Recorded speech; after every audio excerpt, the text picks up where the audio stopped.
Berarti sampe nyepelene anakmu gak kuat bertarung di dunia luar loh ya. Anakmu hebat loh.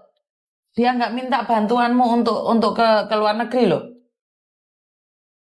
Harusnya kamu bangga loh sayang. Hah? Ojo digandoli. Iya, kamu memikirkannya. Saya merasakan, Mbak. Anak saya yang orang Hongkong asli, saya juga sedih kok. Tapi kan anak saya harus bertarung sendiri. Karena kan saya punya prinsip, saya nggak selamanya hidup, sayang.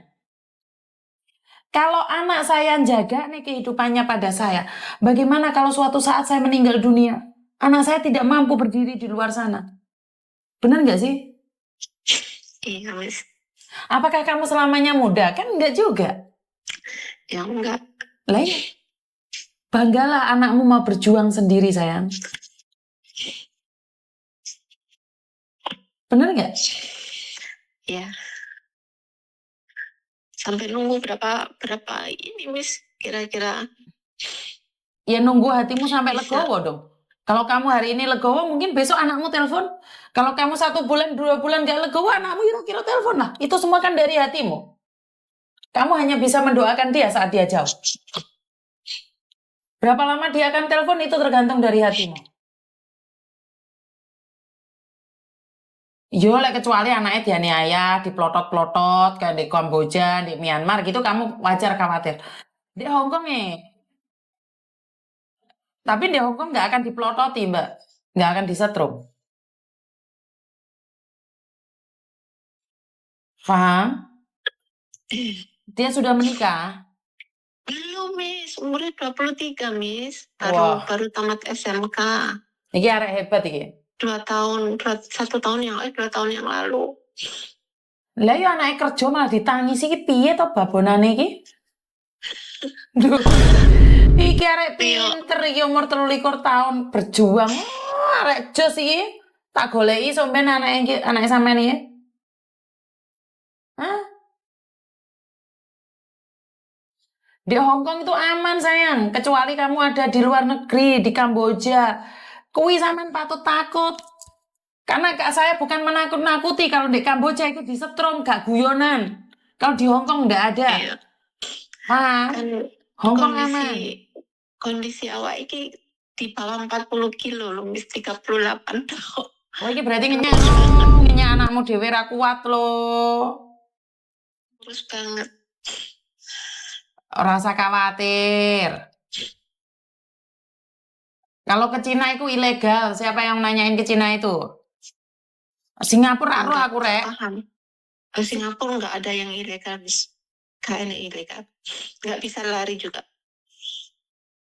Saya kurang tahu, intinya saya nggak ikut campur negara lain. Iya, makanya waktu ini kan sama PT-nya berdebat aku. Soalnya gini, Singapura 70% isi ilegal. Siapa yang bilang ilegal? Di sini keluar aja 24 jam bisa ketangkep.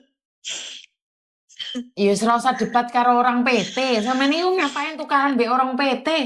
Aduh, malah anakmu kok malah enek opo-opo ra dikabari sama ini kok aneh toh Bu, ojo tukaran toh lah. Yo, lagi ini malah PT ini ngomongin sing jelas. Aslinya sampean gak ikhlas, sampean gak ikhlas anakmu soro loh. Wes, aku mengiling netok loh ya. Ikhlas, Miss. Alah ikhlas lambene tok, lambene sesenggukan. Ayo entang sholat tahajud ngono. Ditungane anake. Mari teleponan Mbak Miss Yuni langsung telepon sampean, ayo. Insya Allah, amin. Muka-muka.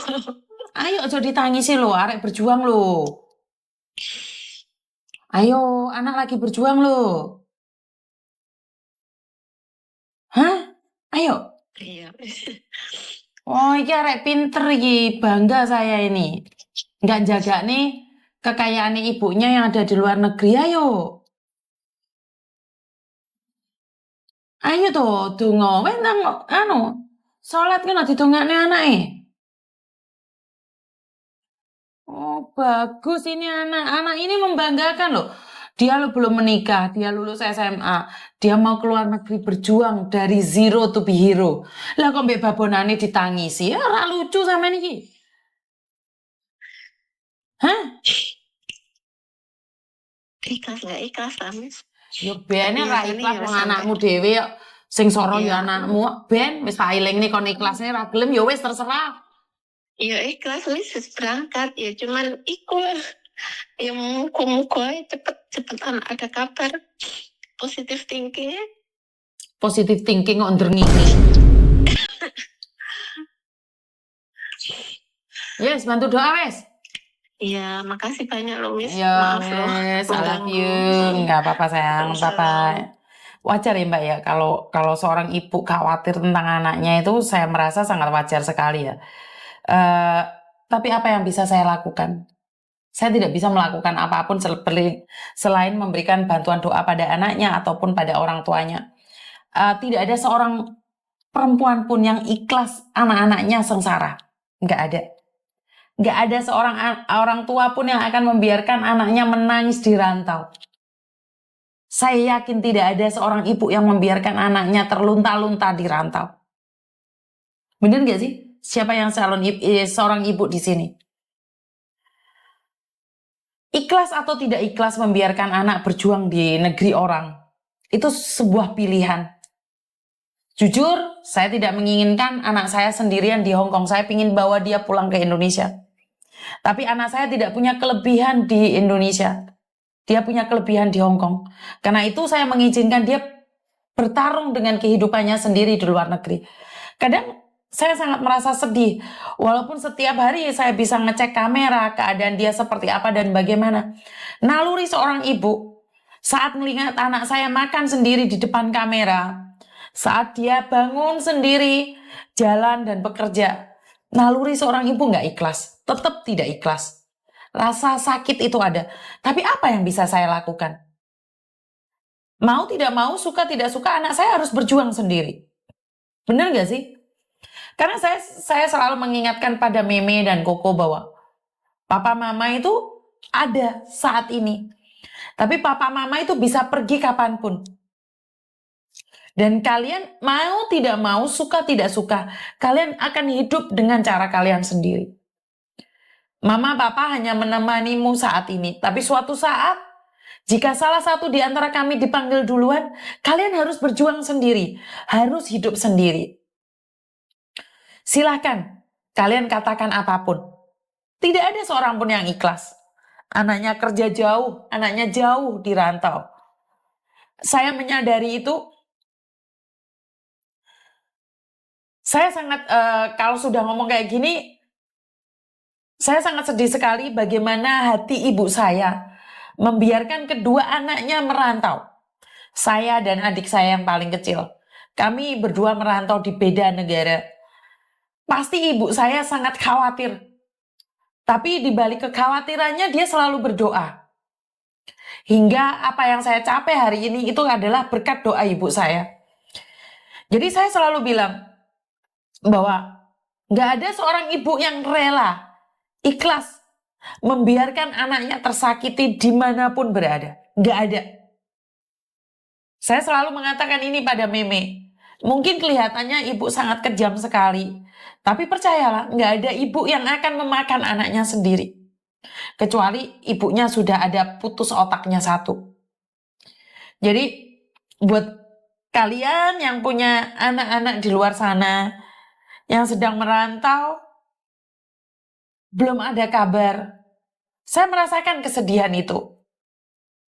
Saya yang setiap hari bisa melihat CCTV di rumah saya, bisa lihat CCTV di kamera kantor saya, pun merasakan luka. Jadi saya paham banget, tapi apa yang bisa kita lakukan dengan kekhawatiran kita? Kenapa saya selalu mengatakan, Koko, jika kamu ingin menikah, menikahlah. Karena mama tidak bisa menemani dia selamanya. Kalau dulu Meme selalu bilang nggak boleh, nggak boleh. Tapi apa? Suatu saat Meme juga punya pacar. Suatu saat Meme akan menikah. Masa iya Kokonya nggak boleh menikah? Bener nggak sih? Jadi saya secara pribadi merasakan kesedihan seorang ibu. Saya merasakan luka seorang ibu saat anaknya merantau. Apalagi ibu saya ditinggal oleh kedua anaknya dan Anaknya yang kedua meninggal dunia. Otomatis pukulan yang paling berat itu adalah ibu saya. Jadi dia memiliki 3 anak, yang 2 anaknya merantau, yang 1 meninggal dunia. Pasti ibu saya hancur lebur hatinya. Tapi ibu saya harus tetap berjuang, mendoakan anak-anaknya. Bener gak sih? Jadi memang itulah hidup. Itulah hidup. Semua hidup itu ada warna. Ada yang datang, ada yang pergi. Jadi saya selalu bilang, orang yang saya paling takuti adalah ibu saya. Saya masih ingat betapa jahatnya saya di waktu muda, betapa balelonya saya saat muda. Melihat ibu saya semakin hari semakin tua, saya merasa sangat bersalah sekali. Karena itu buat teman-teman yang saat ini punya hubungan yang kurang baik sama ibu, tolong kondisikan, datanglah meminta maaf sama ibumu. Karena tidak tahu berapa lama dia akan ada di sampingmu. Tidak tahu berapa lama apakah dia sanggup menunggu kepulanganmu dari rantau. Bener gak sih? Jadi saya punya prinsip doa ibu tembus ke langit ke-7, menembus ruang dan waktu. Tidak ada yang bisa mengalahkan janji suci ibu, doa suci seorang ibu. Mungkin sangat lucu sekali ya kalau saya sudah berbicara tentang sebuah kasih sayang seorang ibu. Karena saya merasa bahwa saya itu masih belum bisa menyayangi anak-anak saya seperti ibu saya menyayangi saya. Saya masih belum bisa tulus kepada anak-anak saya dibandingkan ibu saya tulus pada anak-anaknya. Halo? Halo? Halo? Jadi karena itu buat teman-teman yang saat ini lost contact sama keluarganya, yang saat ini hilang kabar dengan keluarganya, hubungilah ibumu. Jika kamu pernah gagal paham dengan ibumu, salah paham dengan ibumu, atau ibumu pernah menyakitimu, bahkan kamu dendam sama ibumu, jangan ya. Karena saya tidak ingin saat kamu tidak berkomunikasi lagi dengan ibumu sudah nggak ada peluang lagi meminta maaf padamu.